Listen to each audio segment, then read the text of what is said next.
Rider Gotchard's summer movie event, there's no better time than now to talk about the first time he and his crew were on the big screen featuring the cast of Kamen Rider Geats. Hello everyone, it's thomasjujube, and before I give my thoughts on Kamen Rider the Winter movie, Gotchard and Geats' strongest Chemy great gotcha operation, don't forget that I have done a full season review of Geats and am currently doing weekly reviews of Gotchard. Make sure you subscribe to the channel for those, or check out my Patreon for exclusive sneak peeks and behind the scenes footage, and leave a comment letting me know what you thought of this movie if you've seen it. If you haven't, I'm about to spoil the whole thing. I had a lot of fun with this one, but I'm gonna be honest, it is kind of rough. Like, probably the weakest crossover movie we've had in a while. The biggest reason for that is that this kind of feels like 3 longer episodes stapled together. We have the actual crossover portion, then the dream movie, and then whatever the heck the final battle is. The pacing just feels incredibly off as the movie sort of reaches a conclusion and then restarts the plot 2 separate times, so it feels really drawn out. The first part is easily my favorite. It's literally the whole premise of the movie, and that's what makes it the fun part of the movie. I thought it was a genius idea to take the basic Geats premise of playing games and simply Chemyify it so that the Geats riders are now Chemys, and their goal is to catch Chemys with the Gotchard characters who typically go and catch Chemys, but the one who started the whole game is a Chemy. The Geats scrimblos are absolutely adorable.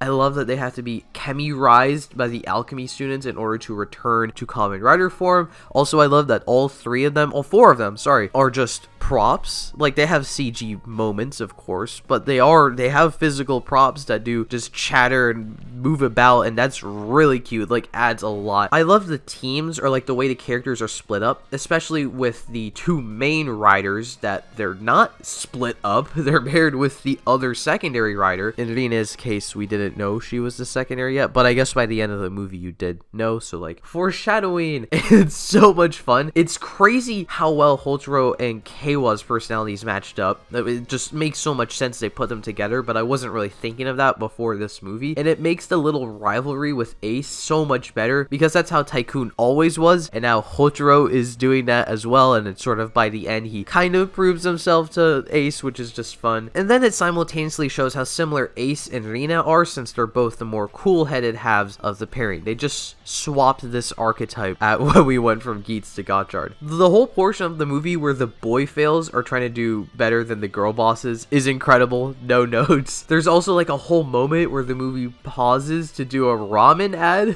while Hotaro looks like this, and it kind of sums up this whole movie in a nutshell, that when it's fun, where it's just like, here's some nonsense, but like, it's pretty nice to watch. The other pairings are not as exciting as the main 2, but there's not really any problems I have with them. Buffa and Valvarad is like the obvious matchup, so it's not like anything surprising there. They just don't really do anything at all. The weirdest part of this is, well, first of all, I guess Chemys in the Valvarusher can move the Valvarusher at will, which is an interesting thing to establish. I guess it doesn't really matter. Then the other thing is Spainer acts super weird towards Buffa, because Buffa is a Chemy and Spainer treats Chemys as tools, and that's fine, that's in character, but he also knows this is a man who's been turned into a Chemy, but now that he's a Chemy in a card, now he can't respect him and treat him as a tool, but he should be aware that's a man, right? Like, he saw that transformation happen. Neon, Sabi, and Renge are just a cute matchup, but it's actually more compelling than the Buffa Valvarad one, just because they connect Neon's existence as an artificial person to the Chemys being artificial life forms, and that compassion and the connection she has towards them is what makes Exceed Fighter trust her, as opposed to what the other 2 did when they beat the shit out of their Chemy. The other Geats characters don't really do much, but it's still nice to get them back. I did like the moment where Tycoon is fighting out a suit with the Bujin sword before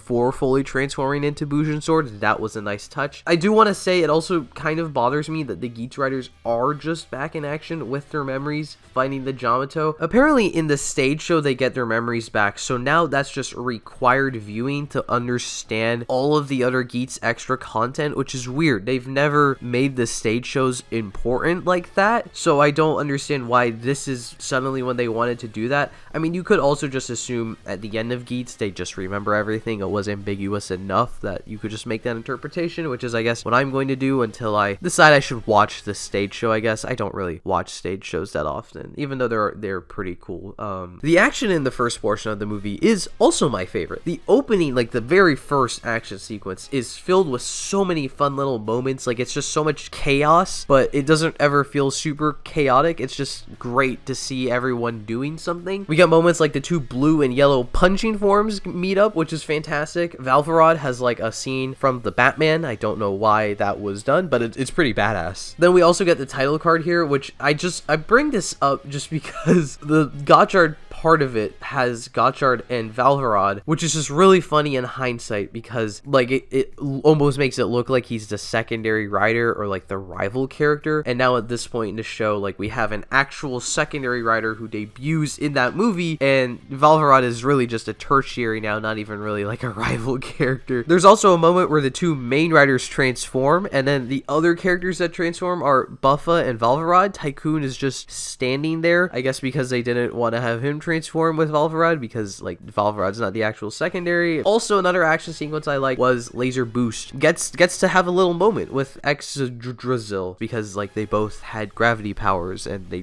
did a little thing with that. I thought that was kind of interesting. The whole premise of Gotchard's first movie being about collecting the level X's from the first few categories is a great idea in my opinion. Obviously they're out there and we have to get them eventually, but after a solid arc with the back-to-back new category level X's, I think it would have gotten a little repetitive to do the same thing for the other 6, but not impactful enough to do them all off screen or all at once. So why not do it in a movie? A movie has the impact to do it all at once. I think it's pretty clever because it makes this movie like officially the end of the level X arc, but that is also kind of what makes the movie feel so disjointed. There's no stakes to the Chemy catching plotline. It's just to turn the Geats riders back to normal, and because Cross Wizard wanted to do it. It's fun to see crossover shenanigans and level X adventures, but without any urgency to the plot. It just kind of feels like the characters are meandering about. Like, it feels kind of like a filler episode of Gotchard, but it's about the level X's. Like, it's very important, but it doesn't feel like that. And then after the actual Chemy capture plotline ends, they're kind of forgotten about until they just show up at the end to provide a new form, except for Cross Wizard, of course, who's like the main villain, kind of. All of a sudden, like after they free the Chemys, the movie's about dreams, and I'll admit it's a fun gag. They play the opening to fake you out like it is the end of the movie,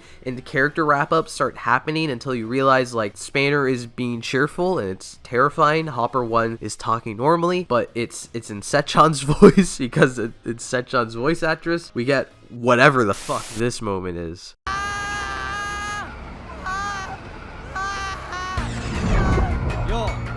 Sorry for the interruption. If you didn't know yet, I have official merchandise now.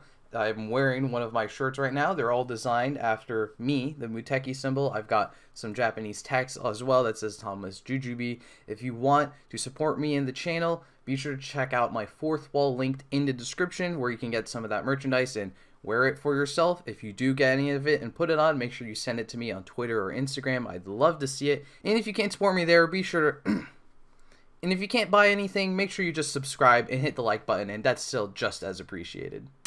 And Cross Wizard is a fun character to have as like the driving force of the plot, but she's not enough of a villain for there to be this dire need to defeat her. Like, it's just kind of like, Cross Wizard, you know, we're friends, you don't have to do this. It's not like she's doing this out of malicious intent. There's also the whole plotline about the mystery of the Geats Chemy, aka Konstantin, and I'm not entirely sure how to feel about it. Like, it almost feels tacked on so that there's an emotional gut punch at the end of the movie. And I'll admit that works because the Geats Chemy is cute, the moment at the end was impactful. Insert Fubuki comment here, and it fits in with the initial plot of the Geats RIder Chemys, but once we introduce Majade and the villain, he sort of feels like in the background, like he's not really there until the end, where now it feels like a manufactured moment to give Ace this emotional moment that's not really connected to anything else the movie is about. Like, Kotaro has this plotline about being mean to his mom, which is resolved by the end, but it's similarly not really connected to the main villain or Geats' plotline or anything else really. Like, they're two individually interesting concepts for our main characters to go through. Paired together in the movie, they kind of just end up feeling a bit random. Like, Ace doesn't really... What's Ace's character arc? Be nice to a Chemy? The actual main villain, whose name I do not know, I'm not even going to put it on screen like a gag because it doesn't matter.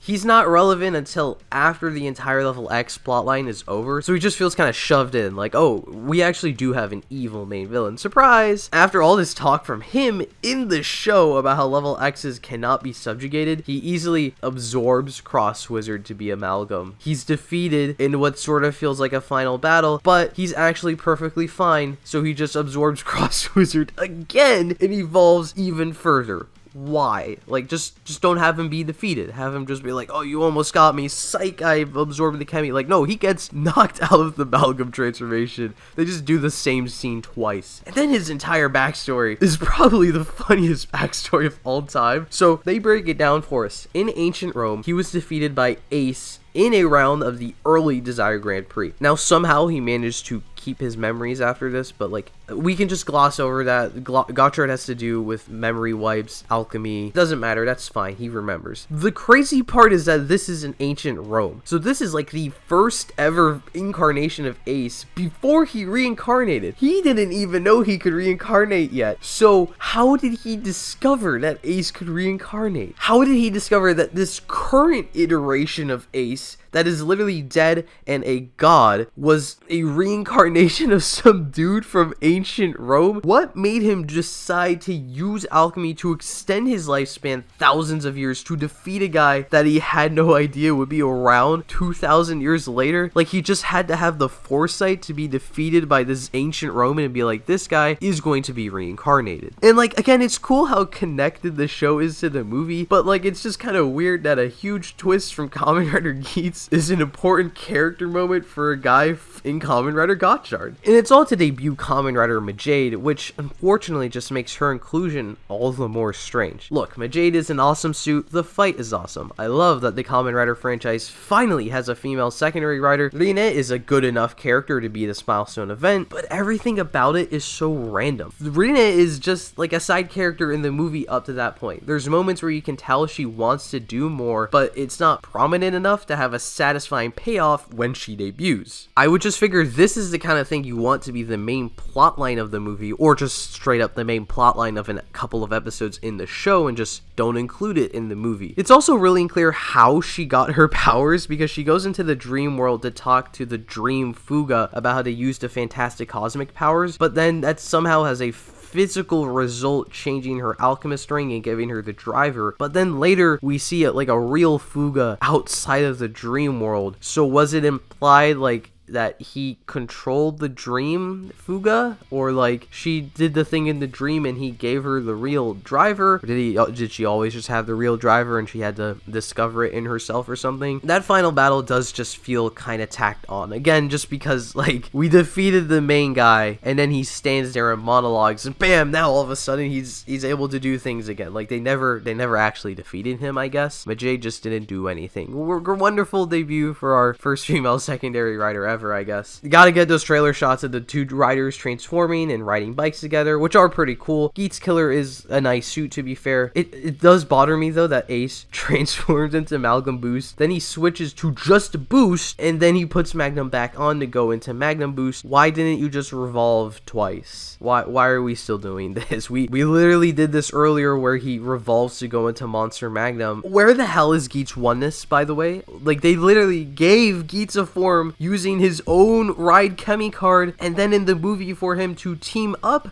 with the Ride Chemy card guy, that form is now nowhere to be seen. That is easily my biggest disappointment with this movie. That was something I was really hoping they would do, because they created this pseudo crossover form for Geats and you could have had the two forms fight together, but no. I am also disappointed Star Gotchard doesn't have an actual fight scene. Like, it's probably one of my favorite Gotchard forms in terms of look, sounds. The transformation too is really awesome, but he only uses it to fly around and then do that final attack. Like, he doesn't actually like throw punches or like fight an actual suit. I don't mind a big CG final battle, but at least let it do a little bit of fighting before we reach that point where it does a big CG final battle. It's not a huge deal really, like we get to see the suit. It's just by this point the little minor issues kind of pile up for me, you know? Like I kind of forgot the movie was originally about the level X Chemys until they just come out of Hotaro's thing, and then Rina's also randomly debuts to defeat a leftover Geats concept in the movie. I don't know, like it definitely feels like they threw too many ideas in this one so that not enough of them had enough to fully flesh themselves out. The only reason I feel like I really do like the movie is just because I love Kamen Rider Geats, and inserting those characters into the world of Kamen Rider Gotchard is serviceable enough, and Star Gotchard is awesome. It's kind of a mixed bag. Remember to comment your thoughts on the movie down below. Check out my other Geats and Gotchard videos if you want to hear more of my thoughts, and subscribe for more, and I hope to see you next time.